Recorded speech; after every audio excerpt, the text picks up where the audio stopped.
नमस्कार, मैं Haridatt sir channel में आपका स्वागत करता हूं। हम लोग भारतीय संविधान के ऐतिहासिक विकास या भारतीय संविधान के ऐतिहासिक पृष्ठभूमि की चर्चा कर रहे हैं। आज हम लोग भारतीय संविधान के ऐतिहासिक विकास या भारतीय संविधान के ऐतिहासिक पृष्ठभूमि के दूसरे भाग की चर्चा करेंगे। मैं आपकी सुविधा के लिए यह बता दूं कि हम लोग भारतीय संविधान में ईस्ट इंडिया कंपनी की स्थापना से लेकर के और कैबिनेट मिशन के पूर्व तक चर्चा कर चुके हैं। यहाँ मैं यह आपको बता दूं कि भाग 1 के अंतर्गत हम लोगों ने इस बात की चर्चा की थी कि किस प्रकार से एक ब्रिटिश कंपनी स्थापित होती है और महारानी एलिजाबेथ के आदेश के अनुसार 15 वर्षों के लिए पूरब के साथ व्यापार करने की छूट उसे मिलती है। प्रारंभ में इस कंपनी को महारानी के द्वारा एक निदेशक मंडल के द्वारा कानून बनाने का अधिकार मिलता है। फिर धीरे धीरे यह कंपनी भारतवर्ष में आकर के एक बृहद साम्राज्य की स्थापना करती है और फिर इसके बाद उसके गवर्नर और उसकी परिषद के माध्यम से भारत में कानून बनाने का अधिकार प्राप्त करती है। लेकिन कंपनी के लूट के बाद कंपनी के विरुद्ध एक व्यापक विद्रोह उत्पन्न हुआ, जिसको हम 1857 के विद्रोह के नाम से जानते हैं। और 1857 के विद्रोह के बाद भारत से ईस्ट इंडिया कंपनी का अंत कर दिया गया और उसके स्थान पर ब्रिटिश क्राउन की सत्ता को स्थापित कर दिया गया। और यहीं से भारतीय संविधान के ऐतिहासिक पृष्ठभूमि की व्यापक व्याख्या देखने को हमको मिलती है। और पहली बार इसी 1857 के विद्रोह के बाद 1858 के अधिनियम में इसका विस्तार किया गया और 1861 के अधिनियम में भारतीयों के संदर्भ में कानून बनाने के लिए 3 भारतीयों को शामिल किया गया। इसके बाद हम देखते हैं कि आगे चल कर के 1909 के अधिनियम में, जिसे हम मार्ले मिंटो सुधार के नाम से जानते हैं, इसमें भारतीयों को प्रशासन के साथ साथ कानून में भी भागीदारी सुनिश्चित की गई। फिर हम देखते हैं कि 1919 के अधिनियम में, जिसको हम मॉन्टेस्क्यू चेम्सफोर्ड सुधार के नाम से जानते हैं, इसमें एक उत्तरदायित्वपूर्ण सरकार की स्थापना की गई। फिर इसके बाद हम देखते हैं कि भारतीयों के संदर्भ में एक संवैधानिक विकास के लिए ब्रिटेन से एक आयोग की स्थापना की जाती है, जिसे हम साइमन कमीशन के नाम से जानते हैं। साइमन कमीशन भारतवर्ष आता है और भारत में संविधान के विकास के बारे में घूम घूम के इसका अध्ययन करता है। पहली बार 1934 ईस्वी में M.N. राय, जो कि भारत में साम्यवादी विचारधारा के प्रणेता माने जाते हैं, ने पहली बार व्यक्तिगत रूप पर भारतीयों के लिए एक संविधान की मांग करते हैं। फिर भारतीय राष्ट्रीय कांग्रेस ने 1935 में भारतीयों के लिए एक संविधान की मांग करती है और इस प्रकार से आगे चल कर के 1940 में अगस्त प्रस्ताव के अंतर्गत ब्रिटिश सरकार ने सैद्धांतिक रूप से भारतीयों के संविधान की मांग को स्वीकार किया। फिर आगे हम देखते हैं कि क्रिप्स मिशन के अंतर्गत इसको और आगे बढ़ाने का काम किया गया। यहाँ तक हम लोग भाग 1 के अंतर्गत चर्चा कर चुके हैं। अब हम लोग भाग 2 के अंतर्गत भारतीय संविधान के ऐतिहासिक पृष्ठभूमि की चर्चा करेंगे, अर्थात कैबिनेट मिशन के भारतीय संविधान के निर्माण में क्या भूमिका थी, वह किन परिस्थितियों में उसकी स्थापना की गई और भारतवर्ष में आकर के उसने संविधान के संदर्भ में क्या क्या काम किया, इसकी चर्चा हम लोग करेंगे। यहाँ मैं कैबिनेट मिशन के चर्चा करने के पहले आपको बता दूं कि 1945 ईस्वी में, इस समय द्वितीय विश्व युद्ध के बाद जब ब्रिटेन में चुनाव कराया गया, तो उस समय वहाँ की कंजर्वेटिव पार्टी जिसके प्रधानमंत्री विंस्टन चर्चिल थे चुनाव हार गए और उसके स्थान पर लेबर पार्टी चुनाव जीती। और यह पहली बार ऐसा हुआ था कि labour party house of common अर्थात निम्न सदन के अंतर्गत उसको पूर्ण बहुमत प्राप्त हुआ था। चूंकि इटली लेबर पार्टी के प्रधानमंत्री थे और लेबर पार्टी से संबंध रखते थे, तो लेबर पार्टी का भारतीयों के प्रति जो रुझान था वह उदार था। और यही कारण है कि प्रधानमंत्री इटली ने हाउस ऑफ कॉमन में घोषणा की कि भारतीयों की समस्या के समाधान के लिए मैं एक मिशन की स्थापना करूंगा। और इस प्रकार से हम देखते हैं कि वो कैबिनेट मिशन की स्थापना करते हैं। और आइए अब हम लोग देखते हैं कि कैबिनेट मिशन की स्थापना कब की गई थी। तो पहली बात है कैबिनेट मिशन। कैबिनेट मिशन की स्थापना ब्रिटिश प्रधानमंत्री इटली ने फरवरी 1946 ईस्वी में हाउस ऑफ कॉमन में घोषणा की कि हम एक भारतीयों की समस्या के समाधान के लिए एक मिशन की स्थापना करेंगे। और इस प्रकार से यह मिशन 24 मार्च 1946 ईस्वी को भारत दिल्ली पहुंचा। और यहां पहुंचने के बाद इस कैबिनेट मिशन के अंतर्गत कुल 3 सदस्य थे। यहां मैं आपको चर्चा कर दूं कि इस मिशन के अंतर्गत पहला जो सदस्य था जिसका नाम था पैथिक लॉरेंस। यह पैथिक लॉरेंस इस समय भारतीय सचिव थे और यही इस समय कैबिनेट मिशन की अध्यक्षता कर रहे थे। जबकि दूसरे जो थे वो थे एवी अलेक्जेंडर।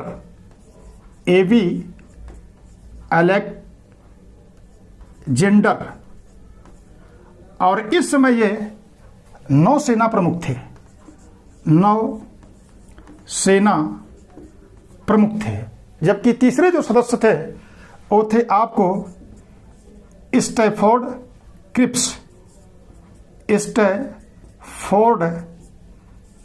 क्रिप्स थे। और यह व्यापार बोर्ड के अध्यक्ष थे। कैबिनेट मिशन इसका नाम इसलिए पड़ा क्योंकि यह तीनों सदस्य प्रधानमंत्री इटली के कैबिनेट के सदस्य थे। यही कारण है कि इसको कैबिनेट मिशन के नाम से जाना गया। यह तीनों व्यक्ति भारतवर्ष आए और 24 मार्च 1946 को दिल्ली पहुंचे।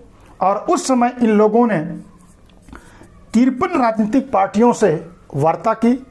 और 53 राजनीतिक पार्टियों से वार्ता करने के बाद इन्होंने 16 मई 1946 को अपनी रिकमेंडेशन या अपनी अनुशंसा उन्होंने प्रस्तुत की। आइए हम लोग देखते हैं कि कैबिनेट मिशन ने भारतीय संविधान के निर्माण के संदर्भ में क्या क्या सुझाव दिए थे। पहली बात है कि कैबिनेट मिशन ने यह बताया था कि भारत में एक संघ का निर्माण किया जाएगा, यानी एक संघ का निर्माण किया जाएगा। और इस संघ के अंतर्गत उन्होंने यह बताया था कि इस संघ में 2 लोग शामिल किए जाएंगे। यानी जो पहला शामिल होगा वो ब्रिटिश भारतीय प्रांत शामिल होंगे, ब्रिटिश भारतीय प्रांत शामिल होंगे। और दूसरे जो होगी इसमें देश की रियासतें शामिल की जाएंगी। इन दोनों को मिलाकर के एक संघ का निर्माण किया जाएगा। दूसरा सुझाव इन्होंने ये दिया कि जो संघ होगा उस संघ को जो छूट होगी, जो अधिकार होगा, उसमें 3 चीजें इनको दी जाएंगी। पहला है कि विदेश पर इनको कानून बनाने का अधिकार होगा, दूसरा इनको रक्षा पर कानून बनाने का अधिकार होगा, और तीसरा परिवहन और संचार पर कानून बनाने का अधिकार होगा। यानी इसका मतलब यह है कि कैबिनेट मिशन ने जिस संघ की स्थापना की थी उसकी शक्ति कुछ यहाँ कमजोर दिखाई देती है। जबकि कांग्रेस ये चाह रही थी कि एक शक्तिशाली संघ की स्थापना की जाए। तीसरी जो बात इस कैबिनेट मिशन ने अपनी अनुशंसा में कही थी, उसमें यह कहा गया था कि राज्यों को स्वायत्तता प्रदान की जाएगी। इसका मतलब यह है कि राज्यों को यह अधिकार होगा कि वो संघ में शामिल हों अथवा शामिल न हों। यदि कोई राज्य संघ में शामिल नहीं होना चाहता है तो वह अपना अलग से व्यवस्था बना सकता है। इसका मतलब यह है कि कैबिनेट मिशन ने मुस्लिम लीग के 2 संविधान के स्थापित करने की विचारधारा को तो सैद्धांतिक स्तर पर खारिज कर दिया था, लेकिन राज्यों को इस प्रकार का अधिकार दे करके उसने दोहरे संविधान की मांग को स्वीकार कर लिया, जो कि कांग्रेस इस बात को स्वीकार नहीं कर रही थी कि 2 प्रकार के संविधान भारतवर्ष में होने चाहिए। जो तीसरी उन्होंने अनुशंसा की, और इस अनुशंसा के अंतर्गत जो ब्रिटिश भारतीय प्रांत होंगे उनके 3 कैटेगरी या 3 ग्रुप को बांटने की चर्चा इन्होंने किया था। इसमें ग्रुप ए के अंतर्गत हिंदू बाहुल्य राज्यों की बात की थी। हिंदू बाहुल्य जो राज्य होंगे इनकी चर्चा की थी। ग्रुप बी के अंतर्गत इन्होंने मुस्लिम बाहुल्य राज्यों की चर्चा की थी, जबकि तीसरे अंतर्गत अर्थात सी के अंतर्गत इन्होंने असम और बंगाल को रखा था।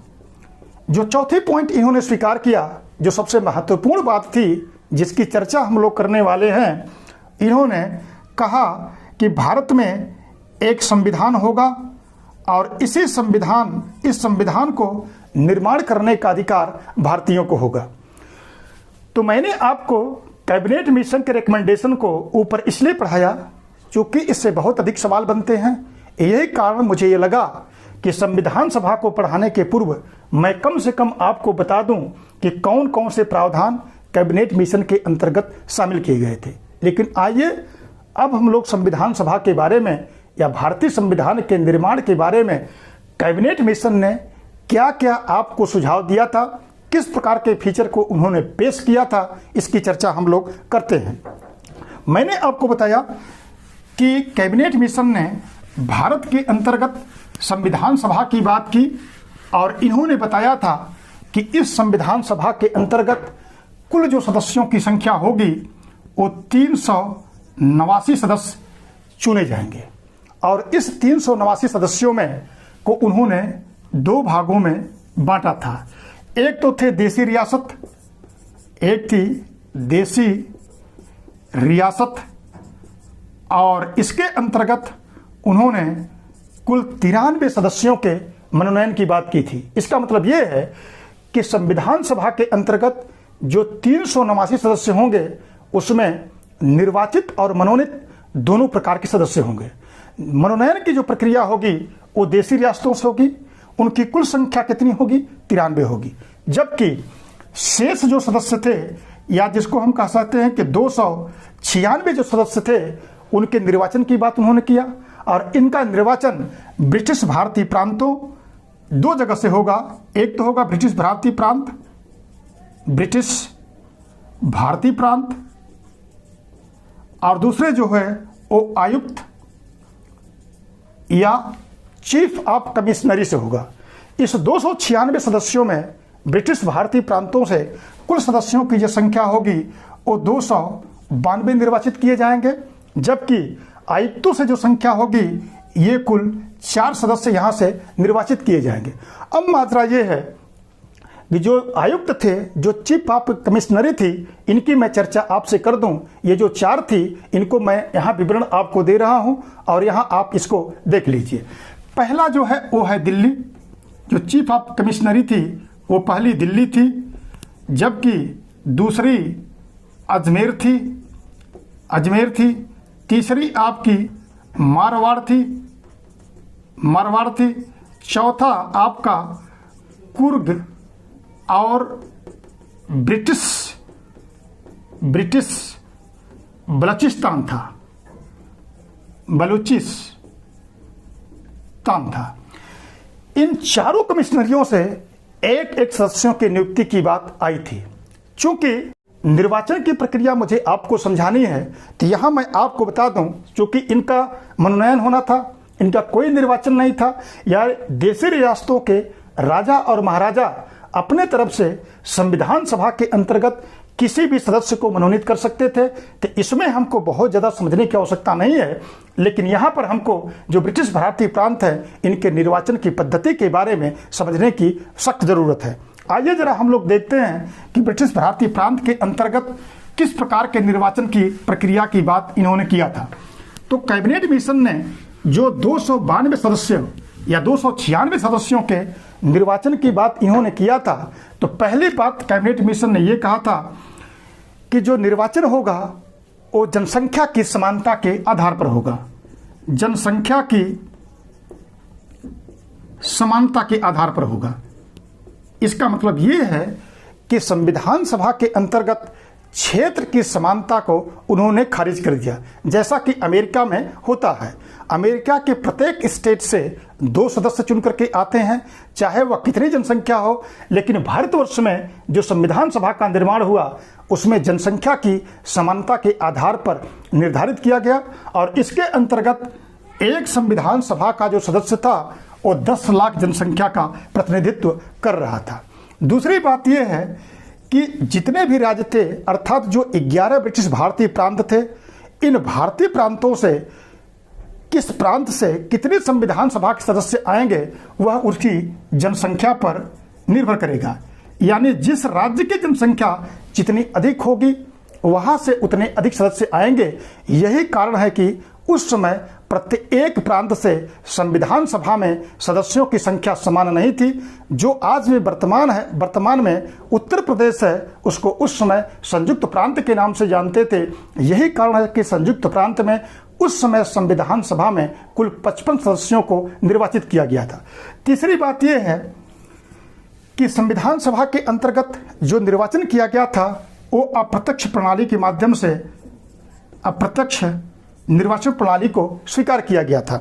मैं यहाँ आपको बता दूं कि अप्रत्यक्ष निर्वाचन प्रणाली क्या होती है। अप्रत्यक्ष निर्वाचन प्रणाली वह होती है जब जनता या मतदाता किसी भी मेंबर को चुनाव करते हैं और उनके चुने हुए प्रतिनिधि जब किसी दूसरे को चुनाव करते हैं तो उसको हम अप्रत्यक्ष निर्वाचन प्रणाली के नाम से जानते हैं। जैसे वर्तमान में हम लोग सांसद और विधायकों का मतलब चुनाव करते हैं और वो हमारे चुने हुए प्रतिनिधि राष्ट्रपति और राज्यसभा के सदस्यों का चुनाव करते हैं, तो उस प्रणाली को हम अप्रत्यक्ष निर्वाचन प्रणाली के नाम से जानते हैं। प्रत्यक्ष निर्वाचन प्रणाली वह होती है जो जनता सीधे अपने प्रतिनिधियों का चुनाव करती है। अब प्रश्न ये उठता है कि संविधान सभा के अंतर्गत अप्रत्यक्ष निर्वाचन प्रणाली को स्वीकार क्यों किया गया। उसका प्रमुख कारण ये था कि जिस समय यानी 1946 में हमारे पास संसाधनों का अभाव था।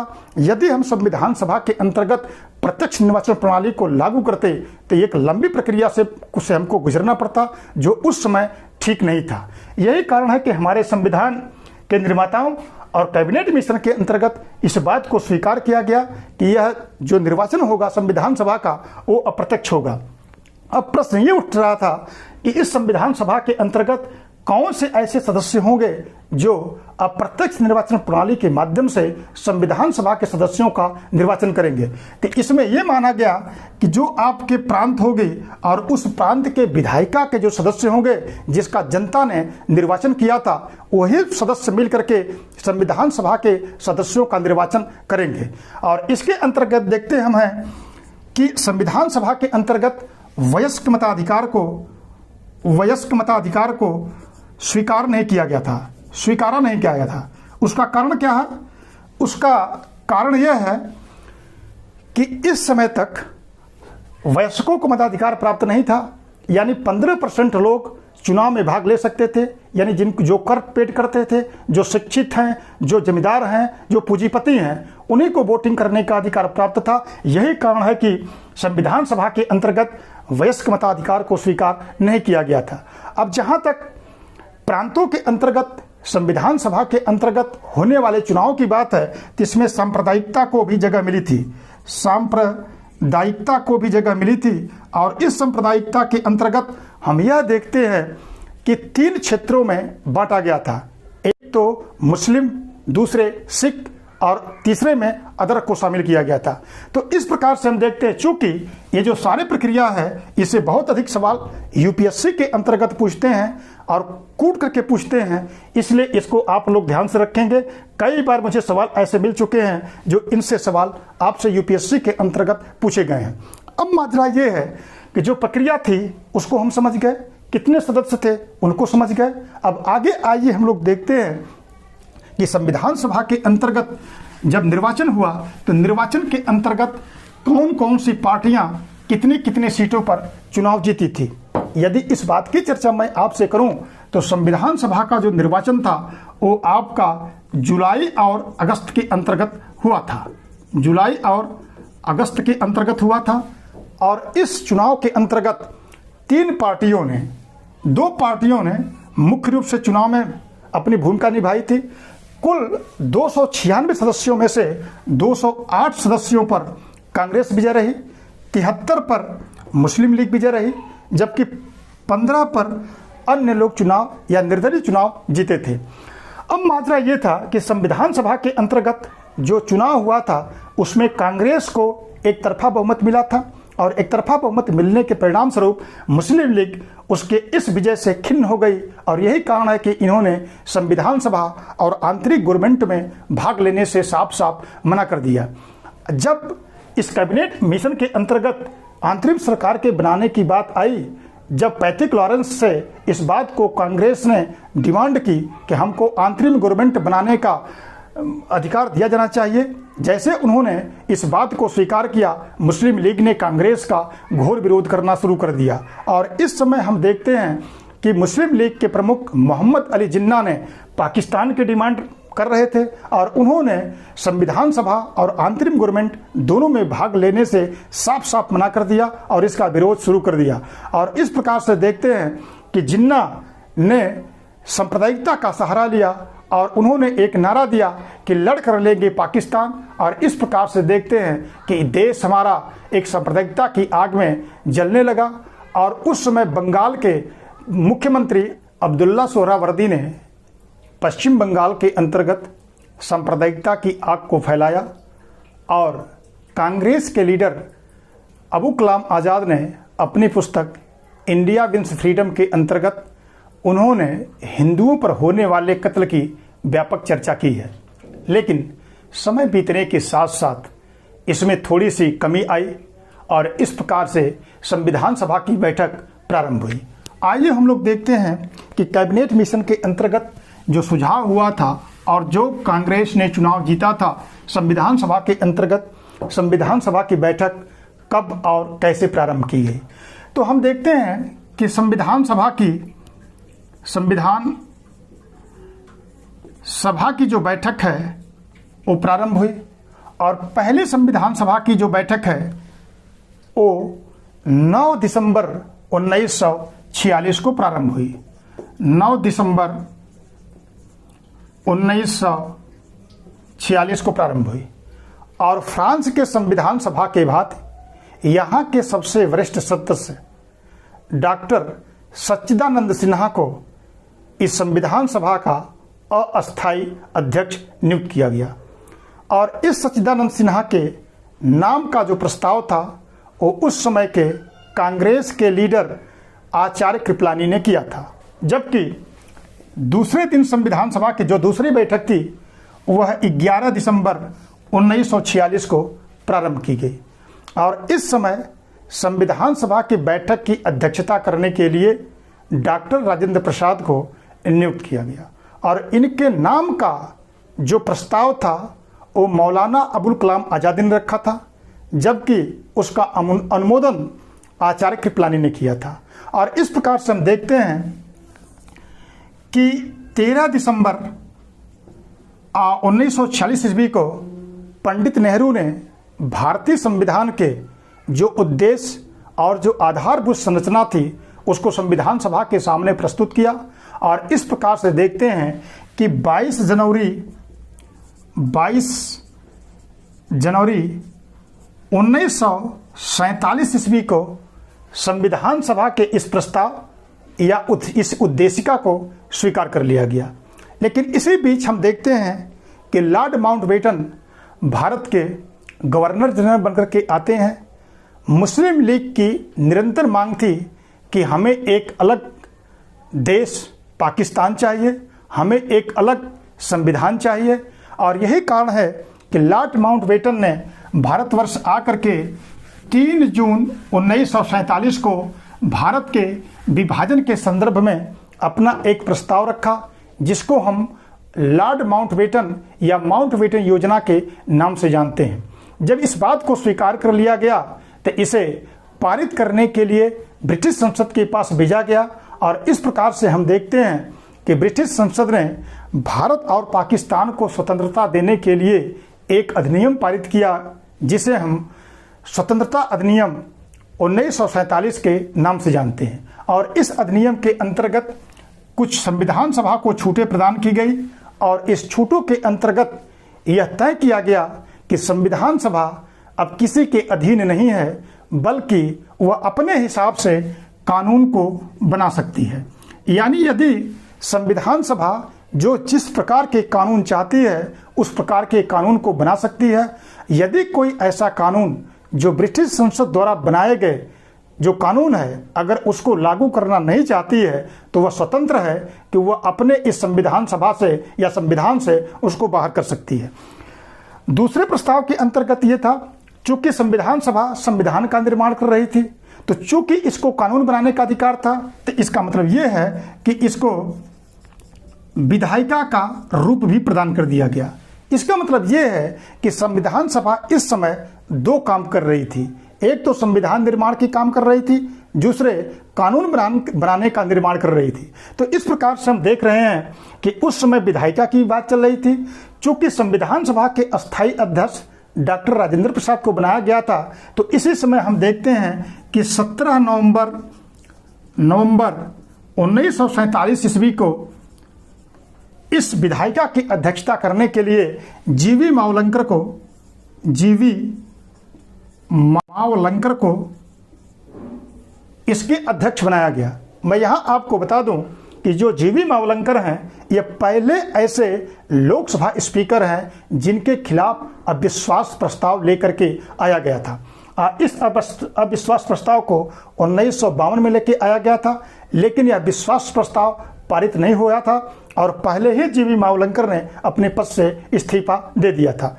मैंने आपको बताया कि मुस्लिम लीग कांग्रेस का घोर विरोध कर रही थी, और जब संविधान सभा की बैठक प्रारंभ हुई तो अक्टूबर 1947 ईस्वी को इन्होंने संविधान सभा से इस्तीफा दे दिया था। और इस प्रकार से देखते हैं कि जो कुल 389 सदस्य थे, इनकी संख्या घट करके 299 हो गई थी। अब यहाँ मैं आपको बता दूं कि संविधान के कार्य को करने के लिए कई समितियों का निर्माण किया गया था, और कौन कौन सी समिति कौन सा काम देख रही थी, इस बात की चर्चा हम लोग करते हैं। चूंकि जो मुख्य समितियों की बात मैं आपसे करूं तो इस समय जो मुख्य समिति थी उसमें कुल संख्या उनकी 8 थी। मुख्य समितियों की संख्या 8 थी, जबकि उप समितियों की संख्या कुल 13 थी। चूंकि उप समितियों की विशेष रूप से चर्चा मैं यहां नहीं करूंगा, मुख्य समितियों की चर्चा मैं आपसे कर देता हूं।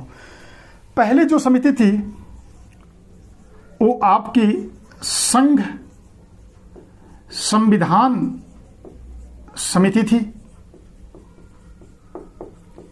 दूसरी जो आपकी थी वह संघ शक्ति समिति थी। जो तीसरी थी और राज्य समिति थी, और इन तीनों के जो अध्यक्ष थे वो पंडित नेहरू थे। पंडित नेहरू को बनाया गया था। जबकि प्रक्रिया नियम समिति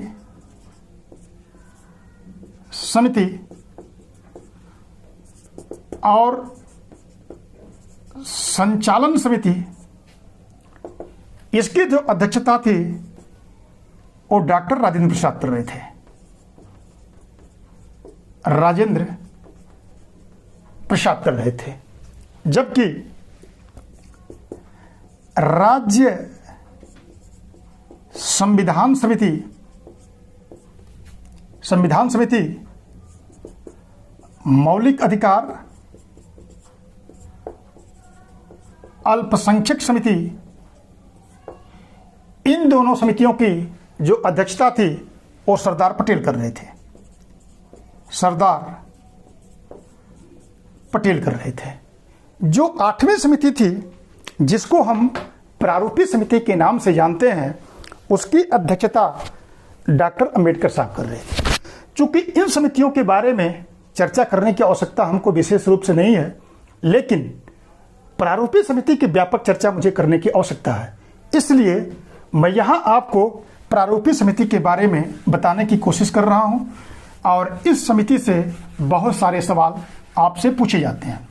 पहला सवाल ये पूछा जाता है कि प्रारूपी समिति में कुल कितने सदस्य थे। तो यदि इस प्रकार की समस्या या इस प्रकार के सवाल आपके सामने प्रस्तुत किए जाएं, तो इस समिति के अंतर्गत, यानी प्रारूपी समिति के अंतर्गत, प्रारूप समिति में कुल सदस्यों की संख्या अध्यक्ष को लेकर के 7 थी। और मैंने आपको बताया कि इसके जो अध्यक्ष थे वो डॉक्टर अंबेडकर साहब थे। और इस समिति की स्थापना 29 अगस्त 1947 ईस्वी को की गई थी। अब सबसे पहले मैं आपको इस समिति में कौन कौन सदस्य शामिल थे, इनका एक ट्रिक बताता हूं। और इस ट्रिक के माध्यम से हम लंबे समयांतराल तक प्रारूपी समिति के सदस्य और अध्यक्ष को याद रख सकते हैं। आइए जरा देखते हैं कि ट्रिक हमारा क्या कह रहा है। तो प्रारूपी समिति के ट्रिक हमारा ये है कि प्रारूपी समिति के अंतर्गत जो ट्रिक मैं प्रयोग करने जा रहा हूं, उस ट्रिक के अंतर्गत सभी सदस्यों की चर्चा मैं आपसे करूंगा। और इसके अंतर्गत हम यह देखते हैं कि ये 7 जो सदस्य थे, वो 7 सदस्य किस प्रकार से इसमें नियुक्त किए गए थे। तो पहला है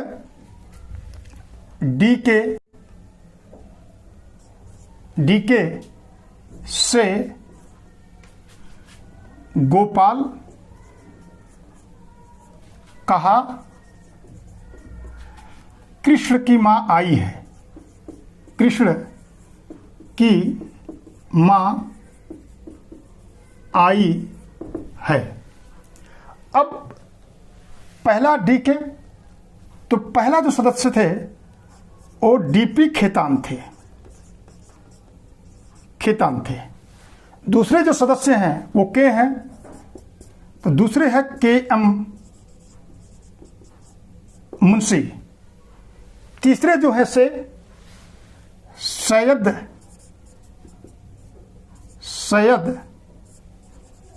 मोहम्मद सादुल्ला। तीसरा है गोपाल, चौथा है गोपाल कृष्ण अयंगर, गोपाल स्वामी अयंगर। चौथे हैं कृष्ण। पांचवें हैं टीटी कृष्णामाचारी। छठे हैं आपके, मैं यहां दे रहा हूं आपको, छठे हैं एन माधव राव, छठे हैं। और सातवें हैं आपके अल्लादी कृष्ण स्वामी अय्यर। अब एक समस्या आपके सामने प्रकट हुई कि मैंने आपको बताया कि प्रारूपी समिति में अध्यक्ष को लेकर के कुल 7 सदस्य थे। चूंकि अंबेडकर का नाम मैंने यहां पर नहीं लिखा और 7 सदस्य पहले भी आपको दिखा चुका हूं, तो इस समस्या का समाधान करने के लिए मैं आपको बता दूं कि जो डीपी खेतान थे और डीपी खेतान की मृत्यु हो गई और उनके स्थान पर टीटी कृष्णामाचारी इसके सदस्य बनाए गए। इस प्रकार से हम देखते हैं कि प्रारूपी समिति में डॉक्टर अंबेडकर को लेकर के कुल 7 सदस्य शामिल थे। तो पहले प्रश्न का उत्तर हमको यह मिल गया। दूसरी बात मैंने आपको यह बताया था कि इसकी स्थापना 29 अगस्त 1947 ईस्वी को की गई थी। और इस प्रकार से हम देखते हैं कि इस प्रारूपीय समिति को 6 महीने के लिए एक ड्राफ्ट या संविधान को बना करके पेश करने की छूट प्रदान की गई। और 6 महीने के बाद फरवरी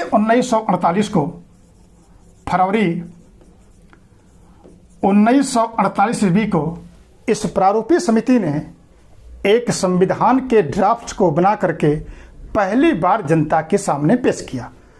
और जनता को यह छूट दी गई कि वह 8 महीने के अंदर 8 माह तक इस संविधान के अंतर्गत जो भी उनको सुझाव देना है वो सुझाव दे सकते हैं। और इस प्रकार से देखते हैं कि 8 महीने के सुझाव के बाद उसको एक अंतिम प्रारूप को लेकर के इस प्रारूपीय समिति ने या डॉक्टर अंबेडकर ने एक बिल को बना करके ले करके संविधान सभा के सामने प्रस्तुत हुए। और इस संविधान को बना करके ले करके पहली बार 4 नवंबर 1948 ईस्वी को इन्होंने संविधान सभा के सामने प्रस्तुत हुए। और इस संविधान की एक नॉर्मल चर्चा या संविधान को पढ़ा गया और संविधान सभा के सामने यह 9 नवंबर तक पढ़ा गया, यानी 5 दिन का टाइम संविधान सभा के सामने ये संविधान पढ़ने को दिया गया।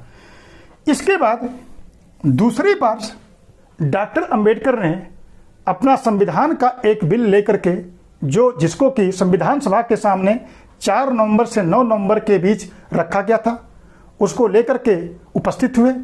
और इसके बाद दूसरी बार उन्होंने जो इस संविधान सभा के अंतर्गत जो उनका था वो आपका 15 नवंबर 1948 से लेकर के और 17 अक्टूबर 1949 तक इस पे चर्चा की गई। इस समय संविधान के एक एक भाग की व्यापक चर्चा संविधान सभा के अंतर्गत की गई। और इस समय संविधान सभा के अंतर्गत जितने सदस्य उपस्थित थे उन सदस्यों से राय मशवरा लिया गया था। और इस राय मशवरे के अंतर्गत हम देखते हैं कि इस समय संविधान सभा के अंतर्गत कुल 7635 संशोधन आए, जिसमें से 2473 पर विचार विमर्श किया गया। और इस संशोधनों के बाद एक अंतिम रूप से संविधान को लेकर के डॉक्टर अंबेडकर 14 नवंबर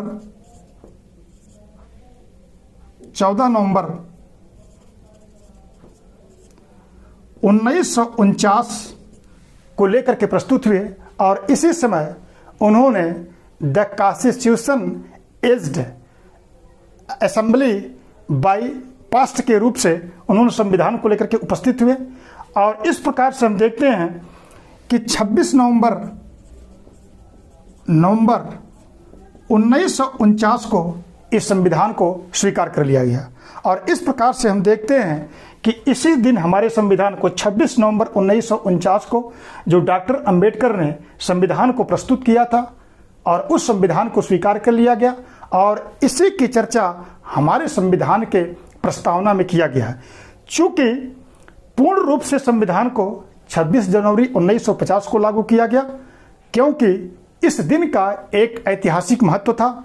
चूंकि 1929 के लाहौर अधिवेशन में 26 जनवरी को पूर्ण स्वतंत्रता दिवस के रूप में मनाने की घोषणा की गई और 1930 से इसको मनाना प्रारंभ किया गया। यही कारण है कि 26 जनवरी का ऐतिहासिक महत्व को स्वीकार करते हुए 26 जनवरी 1950 को इस संविधान को इस देश में पूरी तरह से लागू कर दिया गया। और इस प्रकार से हम देखते हैं कि भारतीय जो संविधान है, जो भारत है, वह 26 जनवरी 1950 को एक गणतंत्र के रूप में स्थापित हो गया। यहाँ मैं आपको बता दूं कि संविधान सभा के जो पहले जो आपके संवैधानिक सलाहकार थे वो BN राव थे। और इस प्रकार से हम देखते हैं कि BN राव ही पहले संवैधानिक सलाहकार के रूप में उनकी नियुक्ति की गई थी। आगे हम कुछ अति महत्वपूर्ण ऐसे बिंदु हैं जो सर्वाधिक सवाल आपसे पूछे जाते हैं, उसकी चर्चा मैं आपसे कर देता हूं। और इस प्रकार से हम देखते हैं कि 22 जुलाई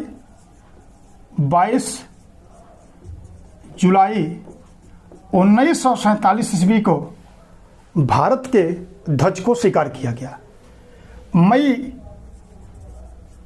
1949 को भारत कॉमनवेल्थ का सदस्य बना। 24 जनवरी 1950 को राष्ट्रगान के रूप में स्वीकार किया गया और इसी दिन को राष्ट्रगीत को स्वीकार किया गया। 24 जनवरी को ही भारतीय संविधान के अंतर्गत भारत के पहले राष्ट्रपति डॉक्टर राजेंद्र प्रसाद को चुना गया और इनके नाम का जो प्रस्ताव था वो पंडित नेहरू ने रखा था, जबकि उनका अनुमोदन सरदार पटेल ने किया था। और इस प्रकार से हम देखते हैं कि भारत 26 जनवरी 1950 को एक गणतंत्र के रूप में स्थापित हुआ। लेकिन चूंकि महिलाओं की चर्चा यहाँ करना अति आवश्यक है, तो संविधान सभा के अंतर्गत कौन कौन सी कुल कितनी महिलाएं थी, उनका क्या नाम था, उनका भी मैं आपसे चर्चा करना चाहूँगा। हमारे संविधान सभा के अंतर्गत कुल 15 महिलाओं ने अपनी भूमिका निभाई थी और इन 15 महिलाओं को एक ट्रिक के माध्यम से मैं आपको बताने की कोशिश कर रहा हूं। और इस प्रकार से हम देखते हैं कि कौन कौन भारतीय महिलाएं संविधान सभा के अंतर्गत अपनी भूमिका निभाई थी। जैसा मैं आपको बता दूं कि 2 ऐसी महिलाओं का नाम मैं लूँगा, एक तो पूर्णिमा, दूसरी दुर्गा। और मान के हम चलेंगे कि यह दोनों महिलाएं बहुत अधिक शराब पीती हैं और एक ट्रिक हम बनाएंगे और उसी ट्रिक के माध्यम से हम लोग सभी महिलाओं के नाम का उल्लेख करेंगे। ट्रिक मेरा आपसे ये है कि ए अम्मा, दुर्गा, पूर्णिमा, शराबी, सुरेमा, वेद, हकली। यानी दुर्गा ए अम्मा, दुर्गा पूर्णिमा शराबी हैं और सुर में वेद को हकला रही हैं। आइए जरा देखते हैं कि कौन कौन महिलाएं हैं। तो पहला ए है तो एनी मस्कारेन पहली महिला थी। दूसरी अम्मा है तो दूसरी होगी अम्मू स्वामीनाथन।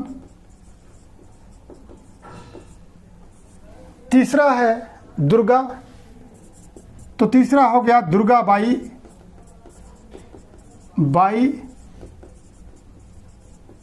देशमुख। चौथी आपकी है पूर्णिमा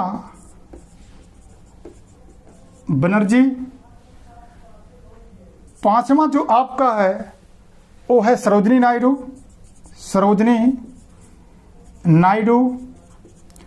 जबकि छठा आपका है राजकुमारी अमृता कौर। अब यहां मैं आपको दिखा रहा हूं, वी है विजय लक्ष्मी पंडित।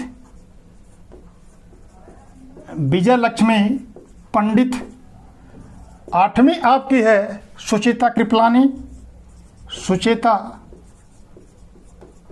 कृपलानी।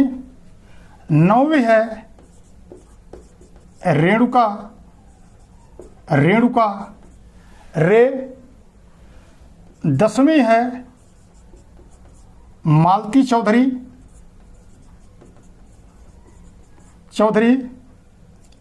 11वीं है बेगम एजाज रसूल। 12वीं है दक्षिणानी वेलाजुद्ध युद्ध। 13वीं है हंसा मेहता और 14वीं है कमला चौधरी।